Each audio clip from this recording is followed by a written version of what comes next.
नमस्कार, देशोन्नतीमध्ये मी साक्षी आपलं स्वागत करते। बघूया आजच्या टॉप 10 बातम्या। धुळेत विवाहतेस लाथाबुक्क्याने पोटावर मारहाण केल्याने विवाहतेचा गर्भपात झाला असून या प्रकरणी पोलिसात पतीसह 5 जणांविरोधात गुन्हा दाखल झाला आहे। गोंदियात स्थानिक गौतम नगर येथे भाड्याच्या खोलीत राहत असलेल्या सोनवाले कुटुंबातील सुषमा युवराज सोनवाने ही विवाहिता 2 डिसेंबर रोजी माहेरी जातो म्हणून घरून निघाली। दरम्यान तिने 2 वर्षाच्या मुलीला घरीच सोडून दिले, मात्र ती परतली नाही।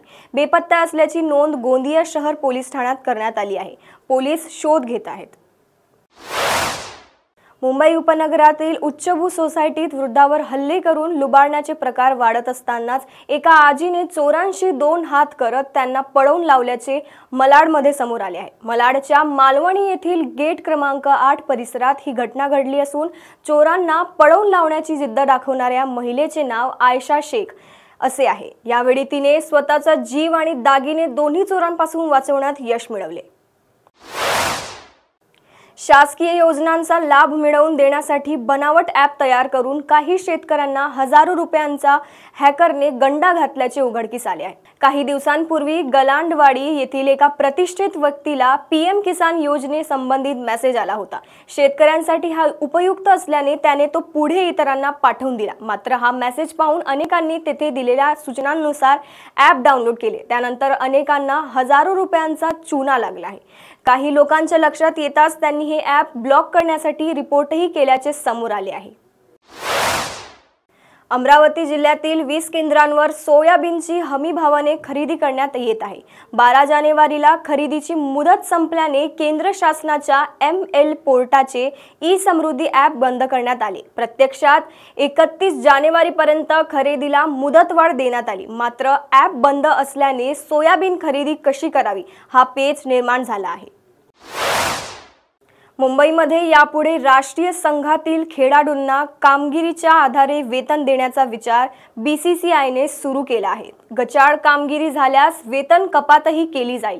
11 जानेवारीला झालेल्या बोर्डाच्या आढावा बैठकीत नवा नियमावर चर्चा पार पडली। याच बैठकीत आलेला नवा पर्याय असा की जे खेळाडू चांगली कामगिरी करतील त्यांना बोनस दिला जाईल। सध्या देशात महाकुंभ 2025 मेळा उत्तर प्रदेशच्या प्रयागराजमध्ये सुरू आहे। यात सोशल मीडियावर हर्षा रिछारिया नावाच्या तरुणीने चांगलीच हवा केली आहे। हर्षा एक सोशल मीडिया इन्फ्लुएन्सर आहे। गेल्या 2 वर्षापासून ती साध्वी बनली आहे। गुरु आचार्य महामंडलेश्वर स्वामी श्री कैलाशनंद गिरी महाराज आणि निरंजनी आखाडीशी हर्षा जोडली गेली आहे। परंतु हर्षासारखीच आणखी एक महिला साध्वी तिच्या सौंदर्यामुळे प्रसिद्ध झाली आहे। तिचं नाव आहे भगवती सरस्वती। गौतम अदानी यांच्या संपत्तीत एकाच दिवसात $5.06 अब्ज फटका बसला। ब्लूमबर्ग बिलियनियर इंडेक्सनुसार सोमवारी ज्या श्रीमंताच्या संपत्तीत सर्वात जास्त घट झाली त्यामध्ये अदानी अव्वल स्थानावर होते। शेअर बाजारातील मोठा घसरणीचा परिणाम जगातील सर्वात श्रीमंत लोकांच्या संपत्तीवरही झाला आहे। फक्त एकाच दिवसात सर्वात श्रीमंत लोकांच्या यादीत गोंधळ उडाला। अदानी समूहाचे अध्यक्ष गौतम अदानी हे टॉप 20 क्लबमधून बाहेर पडले आहेत। शाहिद कपूरने सोशल मीडियावर देवाचं नवीन पोस्टर शेअर केले। या पोस्टरमध्ये शाहिदच्या चेहऱ्यावर रक्ताचे डाग दिसून येत आहेत। याशिवाय त्याच्या तोंडात सिगरेट असलेली पाहायला मिळते। या फोटोत शाहिदचा अनोखा स्वॅग पाहायला मिळतो। या फोटोखाली शाहिदने कॅप्शन लिहिलंय की ट्रेलर अगले हफ्ते। अशा प्रकारे शाहिदने दिलेल्या अपडेट्सनुसार देवाचा ट्रेलर पुढील आठवड्यात येणार आहे। विधानसभा निवडणुकीत महायुतीने बहुमत मिळवत राज्यात सरकार स्थापन केली आहे। अशातच महाविकास आघाडीचा घटक पक्ष असलेल्या शिवसेना ठाकरे गटाकडून मुख्यमंत्री देवेंद्र फडणवीस यांच्यावर कौतुकाचा वर्षाव करण्यात येत आहे।